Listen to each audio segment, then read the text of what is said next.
আসসালামু আলাইকুম। বানিয়েছিলাম বাটা মশলা দেশের সাথে ফার্মের মুরগি ভুনার জন্য কিছু মশলা হালকা বেটে নেবার পর একটি পাত্রে 700 গ্রাম গোস্ত দিয়ে তার উপরে 1 কাপ কচি পেঁয়াজ বেটে রাখা, হলুদ, মরিচ, রসুন, আদা, গরম মশলা, বাদাম, ধনিয়া পাতা বাটা, কাঁচামরিচ, কিছু রসুন, মতো লবণ ও তেল দিয়ে ভালোভাবে মেখে নেবার পর পানি ছাড়া ভালোভাবে কষিয়ে নেব।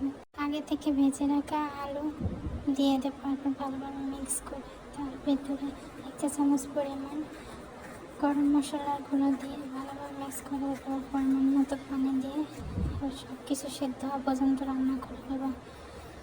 রান্না হয়ে গেলে একটি পাত্রে পরিবেশন করে নেব এবং সবশেষে 1 চা চামচ ভেজে রাখা জিরে গুঁড়ো উপর থেকে দিয়ে দেবো। তাহলে হয়ে যাবে মজাদার বাটা মশলা দেশের সাথে ফার্মের মুরগি ভুনা।